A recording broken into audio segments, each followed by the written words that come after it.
Assalamualaikum, salam sejahtera. Welcome back to my channel Zulkifli Haji Ali. Ini induk talapia yang dah saiz besar. Ini antara koleksi ternakan saya lah untuk dibuat induk sebagai untuk dibuat pembenihan. Jadi induk-induk di dalam kolam ni puratanya lebih daripada setahun lah. Ada yang hampir dah 2 tahun lah. Jadi hari ni saya fikir sebab ada anak benih kat belakang tu, saya dah standby untuk dibuat gantian lah induk-induk ni untuk dimasukkan induk baru. Ada yang saiz lebih kurang dalam 4 ke 5 inci tu boleh dibuat sebagai induk lah. Jadi untuk penggantian. Jadi macam induk-induk talapia yang besar macam ni, apa saya buat? Pertama sekali, sama ada menjadi hidangan untuk keluarga ataupun saya akan jual lah induk-induk talapia ni kepada sesiapa yang berminat. Dalam sepasang-sepasang, siapa yang nak, okey, saya akan jual.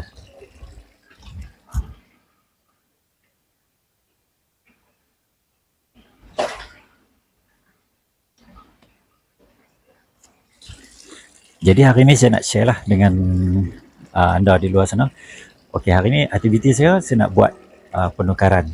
Jadi induk-induk talapia yang sedia ada dalam ni saya akan biarkan dulu sehingga ada pembeli ataupun akan dijadikan sebagai hidangan untuk keluarga lah.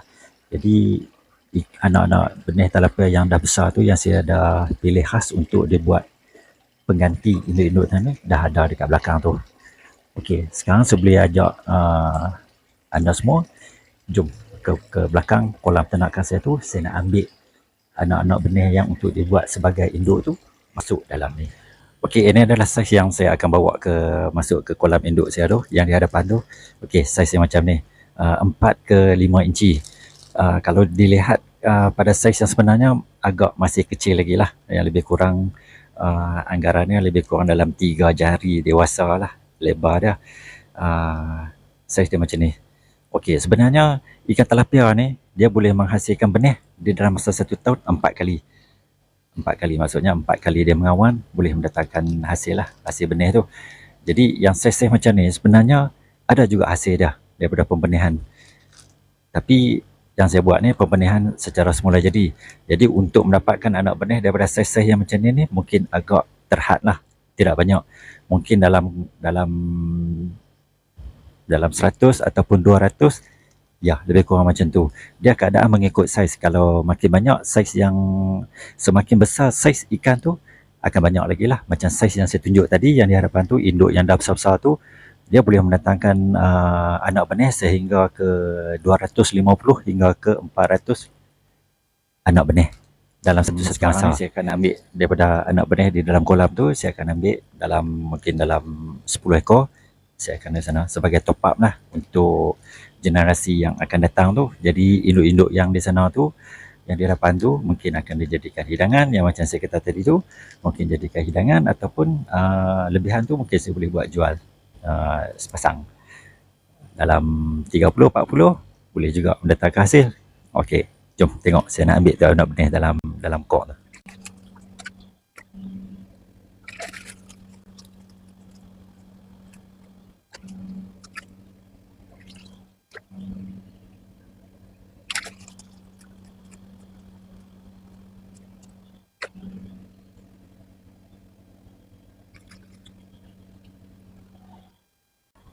Okey, ini adalah saiz yang saya tunjuk ni, lebih kurang 4 ke 5 inci sebagai ganti induk di hadapan tu. Okey, saiz yang agak kecil lah bagi saya.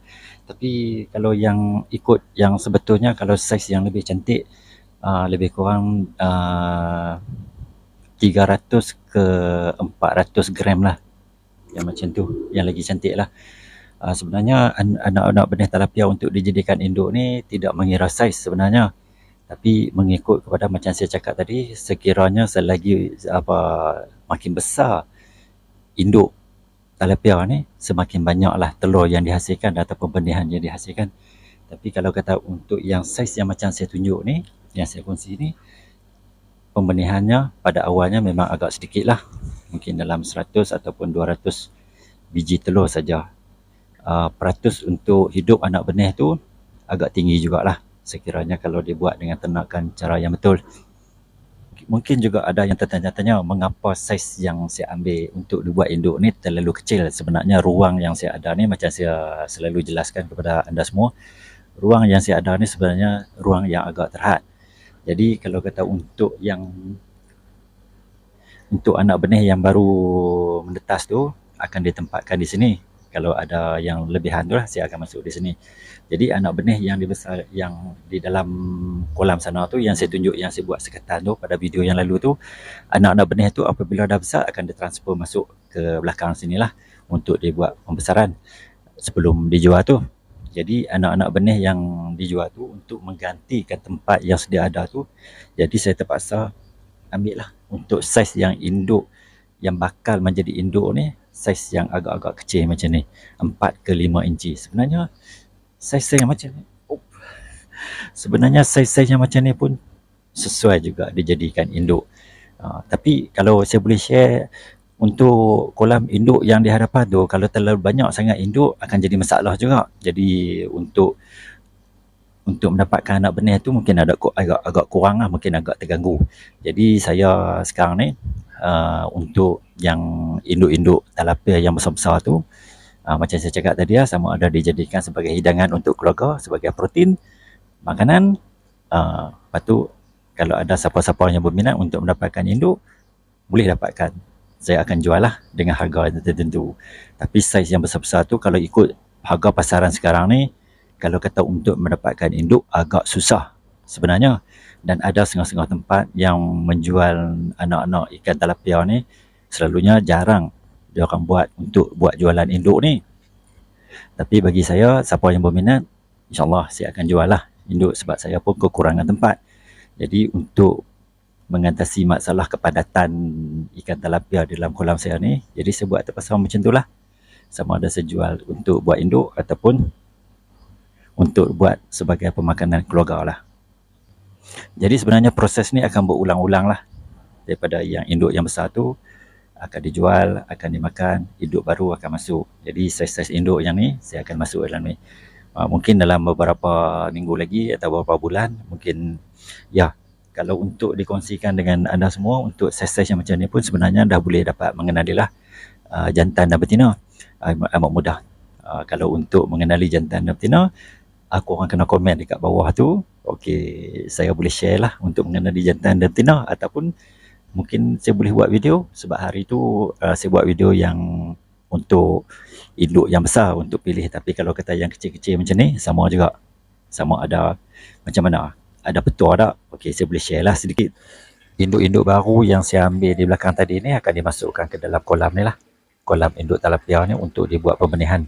Jadi anak-anak benih daripada video yang lalu tu masih ada lagi dalam ni, masih menunggu masa untuk dipindahkan ke kolam belakang tu lah, ke dalam kok-kok semen.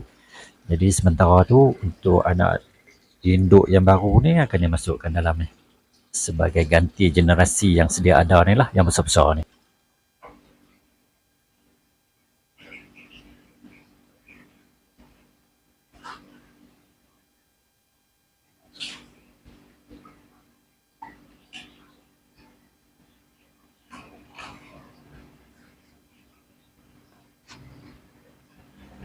Okey, apa yang saya boleh kongsikan daripada video ni, kesimpulannya dalam ternakan secara kecil-kecilan ni, bagi yang ada ruang yang agak luas, kalau digunakan atau dipraktikkan untuk dibuat ternakan secara kecil-kecilan ni, memang agak beruntung lah, sebab korang ada ruang yang agak luas. Macam saya, ruang yang agak sempit, jadi boleh juga dibuat ternakan secara kecil-kecilan. Di samping untuk mendapatkan protein untuk keluarga, dapat juga dibuat jualan lah, anak benih ataupun jualan induk ni. Macam saya sendiri pun saya buat jualan. Jadi kalau kata untuk korang nak tengok lebih detail jualan yang saya buat, ada jugalah saya upload dalam Facebook saya tu. Facebook saya tu Talapia Mini Farm. Okey, korang boleh tengok lah dalam apa aktiviti yang saya buat dalam tu, adalah sedikit-sedikit yang saya buat jualan ni. Okey, saya rasa setakat ni dulu pengkongsian saya dalam video ni. Adalah sedikit aktiviti yang saya tunjuk ni, boleh dikongsikan untuk korang semua dengan dalam cara ternakan secara kecil-kecilan ni. Sekiranya ada komen, ada idea yang korang nak ketengahkan di dalam, untuk saya, untuk diri saya juga, untuk dikongsikan kepada rakan-rakan di luar sana, okey, korang boleh tulislah dekat ruang komen dekat bawah tu. Okey, jangan lupa like dan subscribe, korang boleh banyak membantu saya Terima kasih, semoga korang semua sihat-sihat selalu dan dipermudahkan segala urusan. Okey, kita jumpa lagi di next video. Assalamualaikum dan salam sejahtera.